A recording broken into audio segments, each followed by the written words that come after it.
송강은 시진의 장원에서 무송과 헤어진 후 아우 송천을 집으로 돌려보냈다. 다행히 주동과 뇌왕의 도움으로 집안은 편안했다고 한다. 어느 날 시진의 장원으로 청풍채 지체로 있는 소희광 화영이 송강에게 초대장을 보낸다. 의형제인 화영이 송강의 사연을 전해 듣고 자기가 있는 곳으로 와서 지내라는 내용이었다. 오랜만에 화영을 보는 것도 좋겠다고 생각한 송강은 그 길로 청풍채를 향해 길을 떠났다. 길을 가던 중 송강은 백호산의 공태공의 장원에 들리게 되었는데 그것이 인연이 되어 그곳에서 반년 정도 머물게 된다. 공태공에게는 공명과 공량이라는 두 아들이 있었는데 송강이 장원에 머무는 동안 무예를 가르쳐준다. 그 때문에 두 형제는 송강을 스승이라 부르게 되었다. 어느 날 맹주성에서 사고를 치고 머리 깎고 행자의 복장으로 일용산을 향하던 무송이 공량을 두들겨 패는 사건이 벌어진다. 공량은 사람들을 모아 술에 취해 잠들어 있는 무송을 잡아다가 공태공의 장원으로 끌고 온다. 그곳에서 매타작하고 있는데 송강이 지나가다 무송을 알아보고 구해준다. 이것 또한 인연이 되어 무송은 공씨 형제들과도 의형제가 된다. 그렇게 무송은 열흘간 공태공의 정원에 머물다가 송강과 함께 길을 떠난다. 설용진이라는 곳까지 함께 간 송강과 무송은 각자 가는 길이 달라 그곳에서 아쉬운 작별을 했다. 그 길로 무송은 일용산으로 들어가 노지심과 양지 패거리에 합류하게 되었다. 한편 송강은 청풍채를 향해 가던 중 청풍산 산적 패거리에 잡혔다. 청풍산 패거리는 큰 두령 연순을 필두로 왕영과 정천수가 세 두령으로 있었다. 산채에는 초가집이 100채가 넘을 정도로 세력이 꽤 큰 패거리였다. 잡혀서 죽을 뻔한 송강을 연순이 알아보는 바람에 또다시 그곳에서도 세 두령과 의형제를 맺는다. 그렇게 또 일주일을 청풍산 산채에서 머물게 된 어느 날이었다. 산동 사람들은 해마다 섣달이 되면 조상들의 산소를 찾아보는 관습이 있다고 한다. 그 때문에 성묘하러 가는 사람들이 많았는데 어느 날 큰 가마 하나에 군졸들이 8비나 호위하는 성묘행료를 발견하고 왕영이 습격한다. 군졸 8분 모두 도망가고 가마꾼 2사람은 붙잡고 가마 안에 있던 여자는 왕영이 잡아왔다. 왕영은 특히나 여자를 밝히는 사람이라 보고도 없이 자기 산채로 여자를 끌고 갔다. 그 이야기를 들은 송강은 여자를 너무 밝히는 왕영을 말려보려고 2명의 두령을 데리고 왕영의 방으로 갔다. 사실 2명의 두령은 그런 것에 신경을 쓰지 않았지만 송강이 가니 어쩔 수 없이 따라간 것이다. 송강이 왕영에게 잡혀온 여인을 보며 누구냐고 물었더니 그 여인은 청풍채 지체의 아내라고 했다. 송강은 그 말을 듣고 화영의 아내인 줄 알았으나 아니었다. 지금 청풍채에는 2명의 지체가 있다고 했다. 무간 지체 화영과 문간 지체 유고였는데 이 여인은 그 중에 문간 지체 유고의 아내였다. 어쨌든 목적지가 청풍채인 송강의 입장에서는 그 여인을 구해주는 게 좋을 듯했다. 그래서 송강은 왕영의 반대를 무릅쓰고 유고의 아내를 구해주고 돌려보낸다. 유고의 아내는 거듭 감사하며 청풍채로 돌아갔다. 한편 습격을 받고 청풍채로 도망갔던 8명의 군졸들은 유고에게 호된 매를 맞았다. 그리고 가서 아내를 찾아오지 않으면 모두 감옥에 가두겠다는 유고의 엄포에 80명 정도의 동료들을 모아 다시 청풍산으로 향했다. 그런데 청풍산으로 가던 도중에 돌아오는 유고의 아내를 태운 가마를 만난다. 군졸들이 유고의 아내에게 잘 말해달라고 사정하고 가마를 호위해서 다시 청풍채로 돌아간다. 청풍채로 돌아온 유고의 아내는 청풍산 산채에 있을 때랑은 전혀 다른 사람이 되었다. 그녀는 송강이 구해줬다는 말은 빼고 청풍산 산적들이 자신이 청풍채 지체의 아내라고 하니 겁을 먹고 어쩔 줄 몰라 했다고 했다. 그렇게 산적들을 호통치고 있을 때 군졸들이 달려와 산채에서 자신을 구해줬다고 유고에게 말했다. 다음 날이었다. 송강은 청풍산 산채에서 나와 청풍채로 향했다. 청주에서 세 갈래 길이 난 곳에 있는 진이 청풍채였다. 원래 땅의 이름은 청풍진이었다. 그러나 삼면에 험한 산이 있어 특별히 세운 게 청풍채인데 채 안에는 3, 4천의 인가가 몰려 살았다. 청풍채에 관하는 성 가운데 있는데 남쪽에 있는 작은 채는 문간인 유고의 집이었다. 그리고 북쪽에 있는 작은 채는 무간인 화영의 집이었다. 송강은 북쪽에 있는 화영의 집으로 갔다. 화영은 달려나와 송강을 반겼다. 두 사람은 그간의 일을 주고받다가 송강이 청풍산에서 유고의 아내를 구해준 이야기까지 해줬다. 그런데 송강의 이야기를 들은 화영이 문득 두 눈썹을 찌푸리며 그 여자를 왜 구해줬냐고 투덜거렸다. 화영의 말로는 청풍채는 청주의 군사 요충지였다.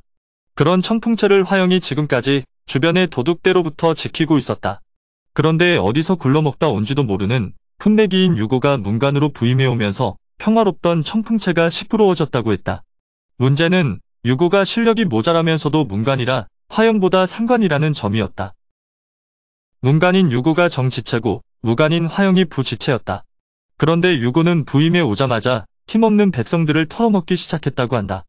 그리고 유고의 아내는 유고를 부추기면서 백성들의 재물을 빼앗는데 앞장서는 여자라고 욕했다. 송강은 그런 화영을 좋은 말로 달랬다. 화영 내에는 송강에게 하인 몇 명을 딸려주며 아침 저녁으로 불편 없이 모시게 했다. 그럭저럭 송강이 화영의 집에 머문 지도 한 달이 지났다. 어느덧 정월 대보름이 되었다. 송강이 청풍진의 저작거리를 구경하고 있을 때였다. 광대패들이 횃불을 밝히고 탈춤판을 벌이고 있었다. 송강은 앞자리에 가서 광대들의 탈춤을 보며 즐겼다. 그런데 그때였다. 장원 안쪽에서 따로 자리를 잡고 고을 유지들과 즐기고 있던 유고의 아내가 송강을 발견한 것이었다. 유고의 아내는 유고에게 송강을 가리키며 청풍산 산채의 두령이라고 일렀다. 그 말을 듣고 놀란 유고가 군졸들을 불러 송강을 잡으라고 고함쳤다. 유고가 워낙 크게 소리쳐서 송강도 그 소리를 들었다. 무슨 일인지는 몰라도 도망자 신세였던 송강은 급히 몸을 돌려 달아났다. 그러나 멀리 도망가지 못하고 유고의 군졸들에게 잡히고 만다. 그리고 그 모습을 지켜보던 하인들이 화영에게 달려가 송강이 잡혀간 일을 고했다. 유고 앞에 끌려간 송강은 자신은 청풍산의 두령이 아니라 친구 만나러 운성면에서 온 장삼이라고 말했다. 그러자 병풍 뒤에서 유고의 아내가 나오더니 송강을 손가락질하며 송강을 청풍산의 두령으로 몰아갔다. 그러면서 송강이 하지도 않은 일을 꾸며서 말했다. 송강은 하도 기가 막혀 시침이 떼던 것도 있고 유고의 아내에게 대꾸하고 말았다. 송강은 유고의 아내를 구해줬는데 유고의 아내는 은혜를 원수로 갚았다. 아무것도 모르는 유고는 자기 부인의 편만 들었다. 유고는 군졸들을 시켜 송강을 매질하게 했다. 오래자나 군졸들의 사정없는 매질에 송강은 살이 터지고 찢어져 피투성이로 변했다. 유고는 그런 송강을 쇠사슬로 묶게 하고 가두었다. 다음날 수레에 실어 청주로 보낼 작정이었다. 유고는 송강이 밝힌 고향과 이름을 적당히 적어 운성면 장사모라는 산도족을 만들었다. 한편 하인들로부터 송강이 잡혀갔다는 말을 들은 화영은 유고에게 글을 보내 송강을 풀어달라고 요구했다. 그런데 화영이 편지에 송강을 먼 친척인 유장이라고 하는 바람에 거짓인 게 들통난다. 쫓겨온 하인으로부터 일이 잘못되었다는 것을 들은 화영은 몸을 떨치고 일어났다. 화영은 갑옷을 입고 활과 화살까지 챙긴 뒤에 말에 올랐다. 그리고 창과 몽둥이를 든 50명의 군졸을 거느리고 유고의 집으로 갔다. 유고의 졸개들은 노기등등한 화영을 보자 맞설 엄두도 못 내고 사방으로 흩어져 달아났다. 화영이 대청 앞에 이르러 말에서 내리니 그 뒤로 창과 몽둥이를 든 군졸들이 늘어섰다. 화영이 유고에게 나오라고 소리쳤다. 겁에 질린 유고는 아무런 대답도 하지 않고 숨어 있었다.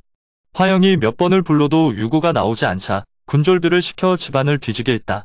잠시 후에 어느 구석진 골방에서 송강을 찾아 나왔는데 몰골이 말이 아니었다. 화영은 유고에게 이만 물러갈 테니 내일 만나서 이야기하자는 말을 남기고 송강을 데리고 돌아갔다. 화영이 가고 나서야 겨우 정신을 차린 유고는 새로 뽑힌 교두 둘에게 군사 100을 주고 화영의 집으로 보냈다. 송강을 되찾아 오라는 명과 함께였다.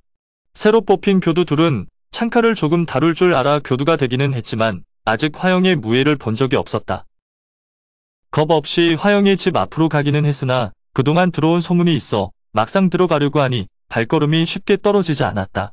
화영의 집 앞에서 우물쭈물하고 있는 동안에 날이 환하게 밝아왔다. 그때 갑자기 화영의 집 대문이 열리더니 집 안이 환히 드러났다. 유고의 군졸들이 들여다보니 화영이 대청 한가운데서 활을 들고 화살을 먹였다. 화영은 새로 뽑힌 교두에게 너희가 나를 몰라 유고를 대신해 왔을 것이라며 자신의 실력을 보고 남 대신 나서 죽지 말라고 했다. 그러고는 교두가 쓰고 있는 투구의 깃털을 맞출 테니 잘 봐두라고 했다. 화영이 말을 마치고 시위를 당겼다 놓으니 화살은 어김없이 화영이 말한 대로 날아왔다. 그리고 두 번째 화살을 먹이며 이번에는 투구끈을 끊겠다고 했다. 그렇게 시위를 떠난 화살도 어김없이 날아와 투구끈을 끊었다. 모두가 놀라 입이 딱 벌어졌다. 화영은 다시 세 번째 화살을 먹이며 이번에는 교두의 심장을 마치겠다고 했다.